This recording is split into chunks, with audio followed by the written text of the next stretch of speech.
Chegamos então à semana 19 de leitura, né? Lemos o livro 7º, A Gíria, e o livro 8º, Encantamentos e Desolações.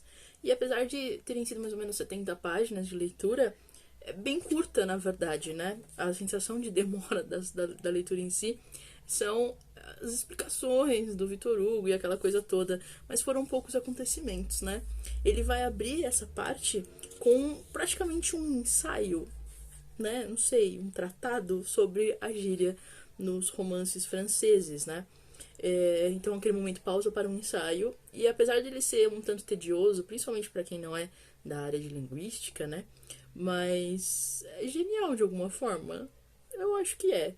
Dá pra pegar aqui umas coisas que ele fala e parar pra pensar assim, olha, faz sentido. Mas é extenso, né? Ele faz um belo de um ensaio, né? São páginas, né, longas. Para quem está estudando, né, sobre gírias, preconceito linguístico, talvez seja uma coisa muito interessante de se ler. E ele começa falando justo disso, né? Dessa presença da gíria e o quanto incomoda os críticos na época, né?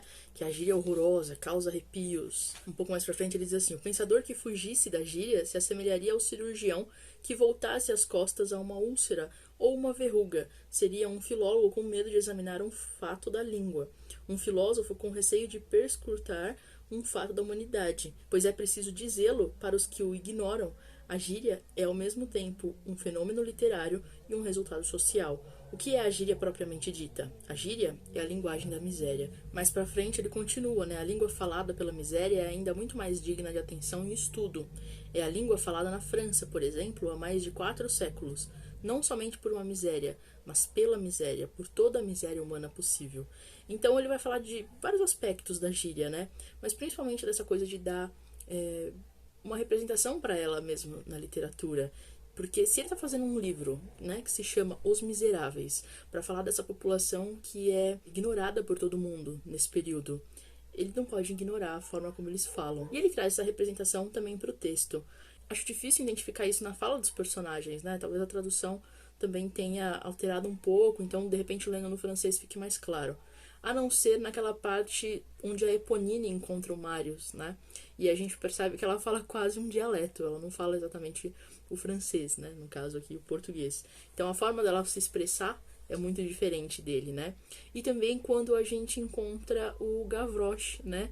Na parte anterior, quando ele tá com os meninos, e aí os meninos dizem uma palavra e fala, não, é não sei o que. E aí ele vai mudando, né? Ele tá ensinando para eles a língua das ruas. E aí o Victor Hugo traz esse, né, tratado sobre a gíria. É interessante ver a presença, né? E talvez seja realmente relevante esse ensaio nesse momento. Mas são muitas páginas, né? O que torna sempre um tanto difícil da gente conseguir superar. Mas a gente supera. Mas por meio ele diz assim: a gíria sendo o idioma da corrupção, depressa se corrompe. Assim a gíria se decompõe e recompõe ininterruptamente. Trabalho obscuro, rápido e incessante. Ela caminha mais em 10 anos do que a língua em 10 séculos. E se a gente pensar na gente mesmo, isso é muito real, né? As gírias que você usava, provavelmente, quando você era jovem, adolescente, já não são mais utilizadas. Bem provavelmente, algumas já deixaram de existir, inclusive. Mas ela se recicla muito rápido, ela muda, se transforma. E mais pro final ele traz de novo essa força da crítica à miséria, né? E ao fato de ignorar a língua dessa miséria. E aí ele diz assim, ó: ignoramos as doenças das civilizações antigas. Conhecemos, porém, as doenças da nossa civilização. Possuímos sobre toda ela o direito da luz. Contemplamos suas belezas e pomos-as nu suas deformidades. Onde existe algum mal, nós sondamos, e uma vez constatado o sofrimento, o estudo das causas leva à descoberta do remédio. Nossa civilização, obra de 20 séculos, é ao mesmo tempo o monstro e o prodígio. Vale a pena ser salva. Será? Acho o Victor Hugo nessa parte muito otimista, mas vamos lá. E o será? Confortá-la já é bastante, iluminá-la é coisa bem diferente. Todos os trabalhos da filosofia social moderna devem convergir para essa finalidade. O pensador de hoje tem um grande dever, auscultar a civilização. E aí, pulando 2 parágrafos, ele diz o seguinte: chegará o futuro? Quase que poderíamos fazer essa pergunta quando nos deparamos com sombra tão terrível. Sombras diante dos egoístas e dos miseráveis. Entre os egoístas, os preconceitos, as trevas da educação rica, o crescente apetite dos prazeres, um inebriamento de prosperidade que chega a ensurdecer. o medo de sofrer que, em alguns, vai até a aversão pelos doentes, uma satisfação implacável, o ego tão enfatuado que chega a fechar a alma. Entre os miseráveis, a cobiça, a inveja, o ódio de ver os outros alegres, os profundos avanços da besta humana em direção à volúpia, os corações cheios de névoa, a tristeza, a necessidade, a fatalidade, a ignorância impura e simples. Devemos continuar a levantar os olhos para o céu? O ponto luminoso que aí vemos é um dos que se apagam? Assusta ver o ideal assim perdido nas profundezas, pequeno, isolado, imperceptível, brilhante, mas rodeado de tão grandes ameaças monstruosamente amontoadas ao seu redor. No entanto, não está em perigo mais que qualquer estrela perdida entre as nuvens. E dizendo isso, ele me lembra o que ele já disse no prefácio do livro, né? Que enquanto por efeito de leis e costumes houver proscrição social, forçando a existência em plena civilização de verdadeiros infernos e desvirtuando por humana fatalidade um destino por natureza divino, enquanto os 3 problemas do século, a degradação do homem, do proletariado, a prostituição pela fome e a atrofia da criança pela ignorância não forem resolvidos, enquanto houver lugares onde seja possível a asfixia social, em outras palavras, e de um ponto de vista mais amplo ainda, enquanto sobre a terra houver ignorância e miséria, livros como este não serão inúteis. Então, me lembram muito isso nessa passagem de como ele tenta trazer a miséria, né, à tona. E, de novo, né, através da gíria também, trazendo isso para o livro. E pela nota de rodapé que a gente tem nessa edição, a gente percebe que é recente o uso de gírias. O próprio Victor Hugo cita, né, os autores que, depois de 2 célebres romancistas, um dos quais é profundo observador do coração humano e outro um intrépido amigo do povo, Balzac e Eugène Sue. Então, esses 2 já tinham utilizado de gírias em seus romances, já tinham sido criticados por isso, e vem Victor Hugo e usa também. Ele também usou, aparentemente, em seu livro, né, O Último Dia de um Condenado. E achei interessante que aqui ele, né, o narrador diz como fez o autor em 1828, né, de O Último Dia de um Condenado. E, de novo, como se ele não fosse, sabe? Então esse narrador é muito cheio das histórias. Mas enfim, passamos por isso e chegamos em Encantamentos e Desolações. E a gente reencontra então Marius e Cosette em seu jardim, né? É uma longa e profunda, né, parte de descrição de como eles estão apaixonados e felizes.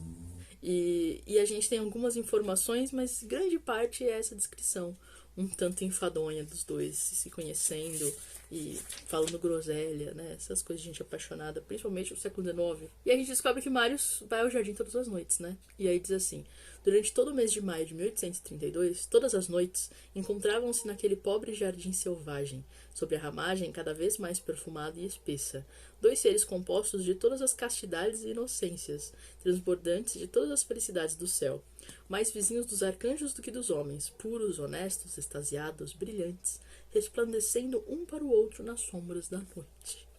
Então, ok, entendemos, eles estão felizes, eles estão conversando sobre coisas aleatórias e, enfim, sem propósito nenhum, mas estão muito alegres com a presença um do outro. Um exemplo disso é esse diálogo aqui, ó. Ó, Cosette, como tudo é tão estranho e encantador. Estou mesmo louco. Você é adorável. Estudo-lhe os pés no microscópio e a alma no telescópio. E Cosette respondia: amo um pouco mais do que todo o tempo que passou desde esta manhã.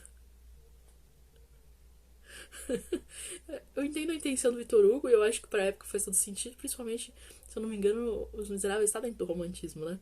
Mas hoje em dia fica meio engraçado, né? Essa coisa desse amor, de vou morrer de amor, enfim. O Marius tem muito disso, né? Mas pra frente tem outro exagero nesse sentido, né? No comecinho do capítulo 2, nessa parte, o encantamento da felicidade completa, o narrador diz que eles nem perceberam que a cólera dizimava Paris, né? E aí, na nota de rodapé, o próprio tradutor diz que não dá pra ignorar isso. E aí dá uns dados, né? A epidemia durou 6 meses, intensificando-se em junho e julho. Custou à capital da França 18.406 vítimas de uma população de 645.698 almas. Ou seja, mais de 23 mortos em cada grupo de 1.000 habitantes. Então, foi, sim, uma coisa violenta, né? Não teria como eles não terem percebido. Mas isso é só para mostrar de novo, né? Esse exagero é para mostrar o quanto eles estavam no mundo deles, né? O próprio Victor Hugo mostra isso logo a seguir. Ele diz assim, ó: para Cosette e Marius nada mais existia além de Marius e Cosette. E logo em seguida ele diz assim, de que então falavam os dois? Já vimos, falavam das flores, das andorinhas, do sol poente, da lua, de todas as coisas importantes. Já haviam dito tudo, com exceção de tudo. E os dois continuam se encontrando, Jean Valjean sabendo de nada, porque ele está só aproveitando que Cosette deu uma acalmada, né? Então ele está sendo feliz. Eis que um dia aparece Eponine, né, pro Marius. E é uma cena triste de novo, né? Acho que a gente vai ter só cenas tristes com Eponine, mas enfim. E ela diz, né, boa noite, senhor Marius. Ele levanta a cabeça e reconhece Eponine. E lembra que a última vez que viu ela foi quando ela levou ele lá, né, na Rua Plumet pela primeira vez. Devia mostrar-se grato a ela, devia sua felicidade atual. E, no entanto, não gostou de encontrá-la. Mais pro finalzinho desse trecho, diz assim que ele nem se lembrava que Eponine se chamava Eponine Thénardier, nome escrito no testamento de seu pai, nome ao qual, alguns meses antes, se teria devotado com todo ardor. Mas, enfim. No dia 3 de junho de 1832, os meliantes chegam, né, à casa da Rua Plumet e Eponine está lá esperando por eles, né? Diz assim, 6 homens que caminhavam separados e a alguma distância um do outro ao longo do muro, podendo até ser confundidos com alguma patrulha, entraram na Rua Plumet. Então aqui começa o final que a gente deixou lá na fuga deles. Eles estavam indo para lá, chegaram. E aí a Eponine tá lá escondida, né, esperando, e a primeira coisa que ela diz é que tem cachorro. E aí eles reconhecem, veem que é a Eponine, né, e dizem, né, por acaso vai querer impedir que a gente trabalhe? E ela retruca, né, para que veio se eu já disse a Magnon que o negócio não vale a pena? Papai agora me deu um abraço, né, agora vá-se embora. Eles ficam nessa briga toda, né. E ela tá tentando atrasar ou afastar eles, né, mandar eles embora para que eles não invadam a casa. Eles sabem, né, que lá tinha mulheres sozinha e elas dizem que não, já se mudaram. E aí eles dizem, não, mas a luz, mas é gente pobre. E aí eles dizem que eles vão entrar e verificar, né. E aí tem uma cena aqui que eu acho que é onde a Eponine brilha, né. Ela diz assim, amigos, escutem bem. Deixem de brincadeira, que agora falo sério. Para começar, se entrarem nesse jardim, se puserem as mãos nessa grade, eu grito. Bato em todas as portas, acordo todo mundo, faço prender vocês todos e chamo a polícia. E ela vai mesmo, disse Thénardier em voz baixa a Brujon e ao ventríloco. Eponine sacudiu a cabeça e acrescentou, a começar pelo meu pai. Thénardier aproximou-se. Não chegue muito perto, homem, disse ela. Ele recuou resmungando entre os dentes. Mas que será que ela tem? E acrescentou, cachorra. Eponine pôs-se a rir de um modo horrível. Como queira, mas entrar é que não entram. Não sou filha de cachorro porque sou filha de lobo. Vocês são 6 e que me importa? São homens, pois bem. Eu sou mulher e não tenho medo de vocês. Vão-se embora. Eu já disse que não vão entrar nessa casa, porque eu não quero. Se chegarem mais perto, dou um grito. Eu já disse, o cachorro sou eu mesma, e não tenho medo de vocês. Vão seguindo o caminho, que me dão nojo. Vão para onde quiserem. Aqui é que não. Vocês com facas e eu com pontapés, pouco me importa. Venham, se quiserem.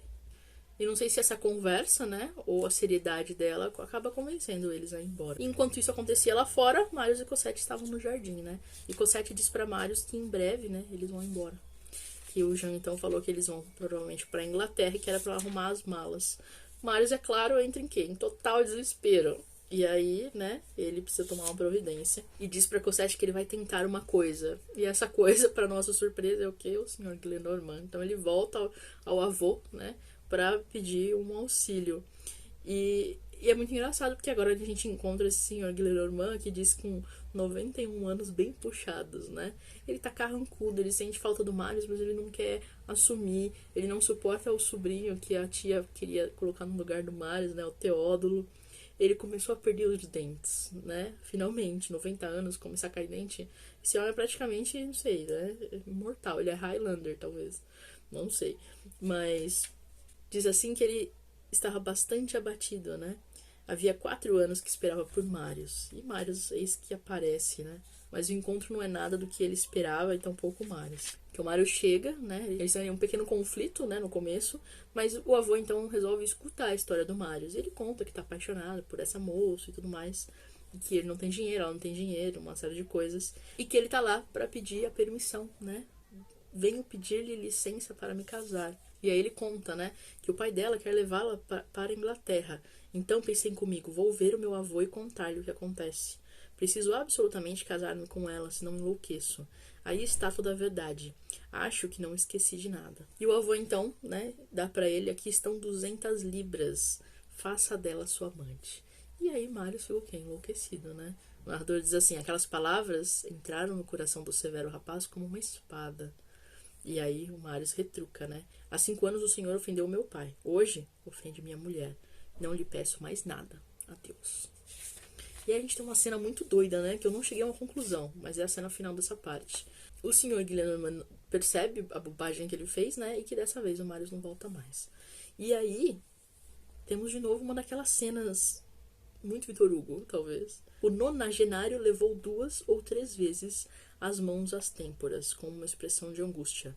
Recuou cambaleando e apoiou-se em uma cadeira, sem pulso, sem voz, sem lágrimas, balançando a cabeça e movendo os lábios, aparvalhado, não tendo nos olhos e no coração senão algo triste e profundo que se assemelhe à noite. Ele teve como se fosse um mal súbito, né? Mas sem pulso.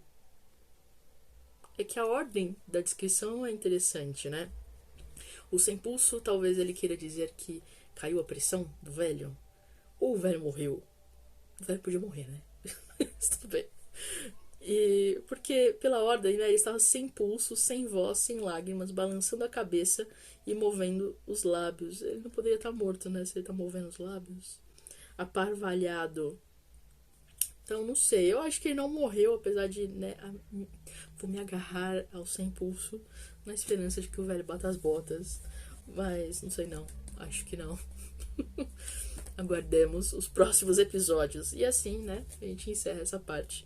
Como eu disse, ela era bem curtinha, não teve tantos acontecimentos, né? Eu espero que nos próximos agora a gente tenha vários outros acontecimentos.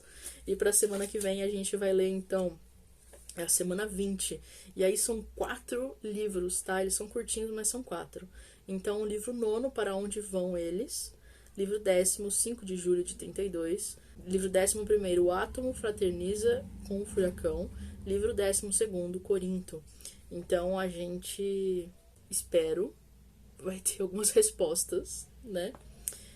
Acabei de ter uma resposta aqui, ó. O livro 5º do 5º livro se chama O Neto e o Avô. Então o velho não morreu. Droga. E assim encerro o vídeo de hoje. Tchau. Muito chateada.